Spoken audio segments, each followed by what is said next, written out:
Hey there, Joe Powell, Mr. Cook. And you know what? We're continuing on this AP Calculus BC review for Unit 1. Okay, so we're going to have a test in a little bit. We're just focusing on limits, continuity, intermediate value theorem, and asymptotes. Okay, so we got through problems 1 through 5 and 8 in the previous video. So now we're going to continue and just finish up these limit problems real quick. So 6, I don't know about obvious, but there's something that just jumps right out of me. Like if things go south on this problem real quickly, an algebra method or a numerical method that I would use to simplify this pretty easily. So let's start with the method that works really well. Just plugging in the number. Let's see what happens when we plug in 3. So I get square root of 3 plus 1 minus 2 over 3 minus 3. I can see this is already going to be bad because that's 4. Square root of 4 is 2, and 2 minus 2 is 0. 3 minus 3 is 0. Yeah, so that's bad.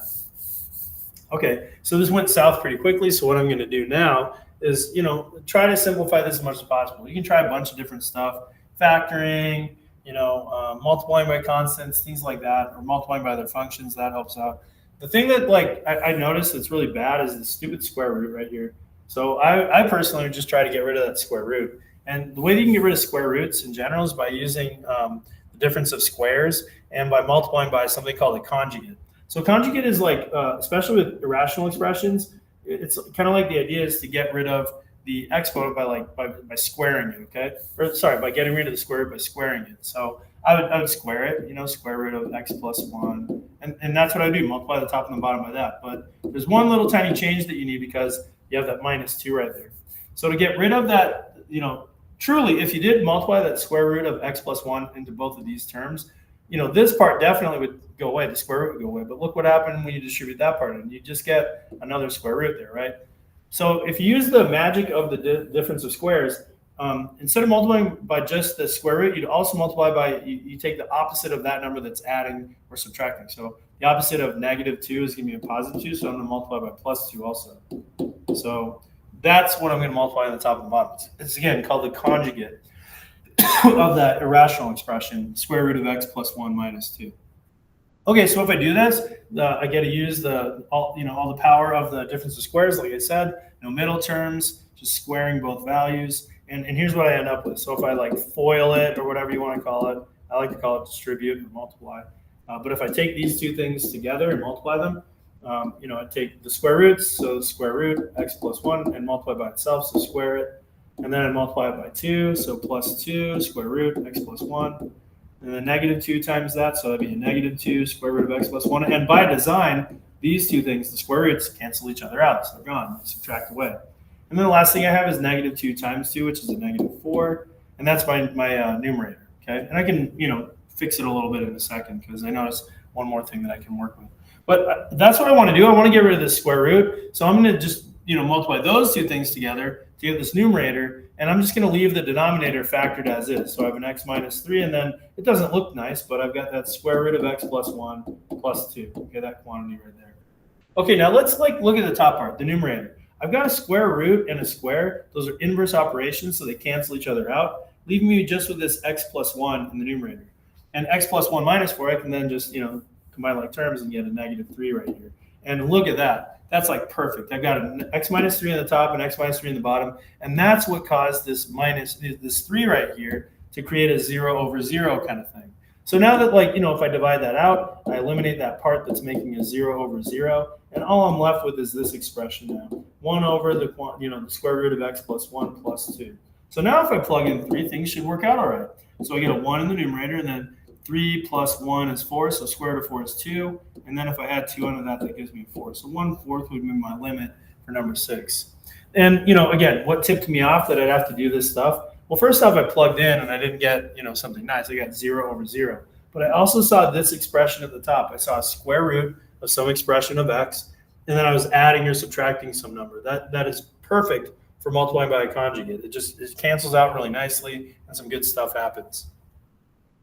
Okay, let's see what happens here. So as x goes to 1, let's try and plug in 1 again.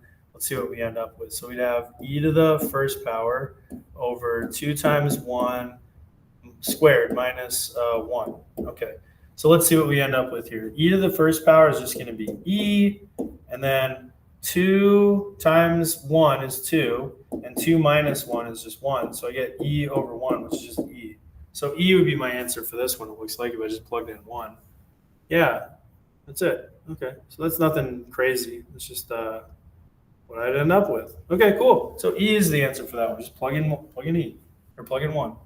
Okay, let's try so we already did number 8 in the previous one, so let's do number 9. So number 9, let's try to plug in 0 and see what we get. So we get 4, and then e to the 0 minus 1 over e to the 0 minus 1. E to the 0 is just going to be 1. Oh, man, yeah, that's not looking good. 1 minus 1 is 0, so I get 0 in the numerator, 0 in the denominator. Darn it. Okay, so can't really do that. I have to use some mathematical tricks. Now, this is a problem where you'd have to dig a little bit, you'd have to dig deep to get this one, sort of, okay? So like this e to the 2x minus 1, it's not obviously, immediately apparent, but like this is something that you can actually factor really easily.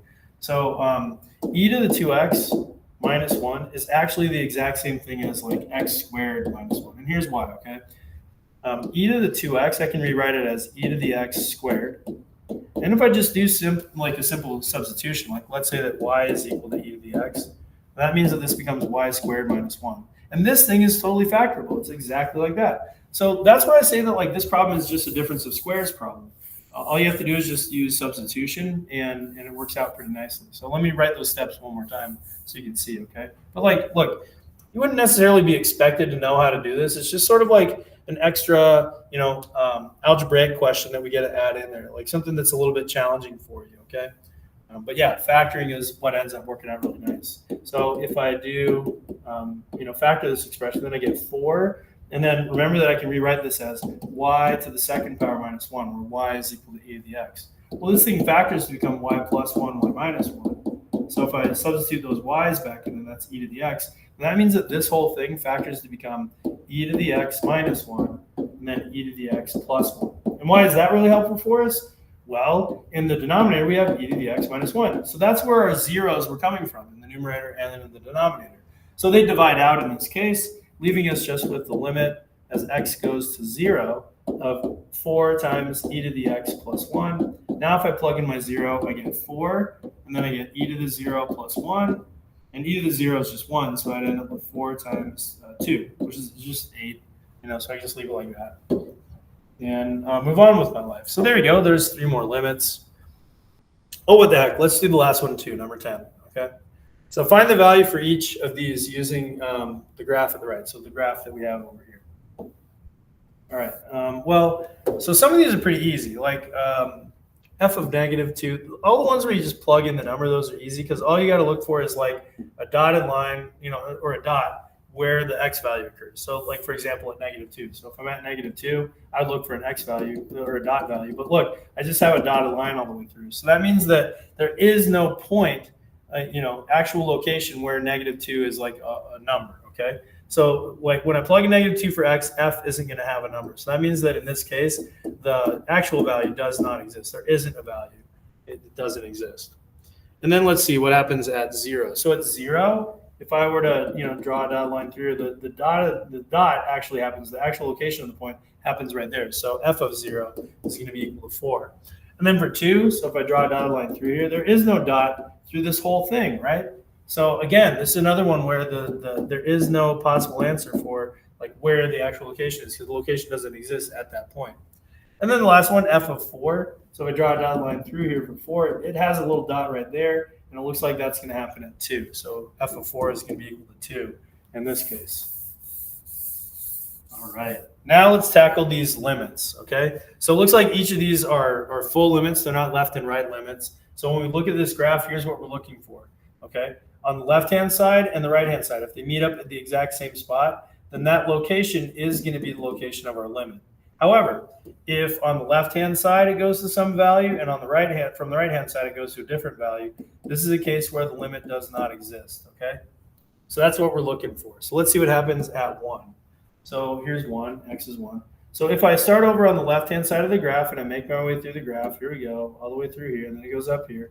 And then as it gets over to x equals 1, it passes directly over to that point from the left-hand side. So the left-hand limit is going to be 2.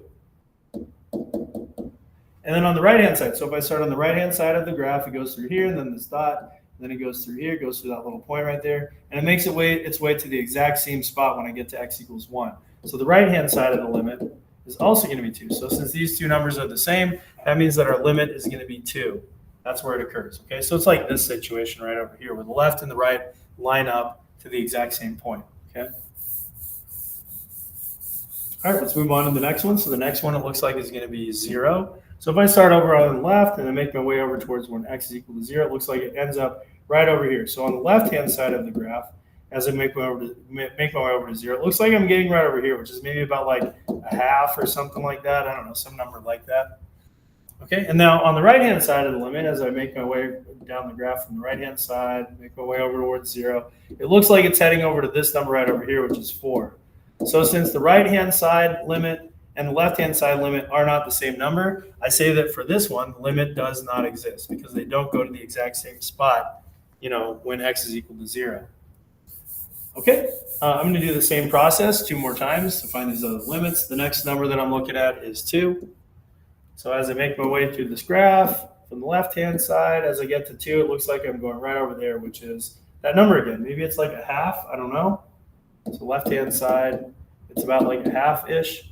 And then if I start with the right-hand side, make my way towards the graph where x is equal to 2, it goes to the exact same spot, so around a half-ish. Since these numbers are the same, that means that the limit is going to be that number. Maybe it's a half, I think. I don't know.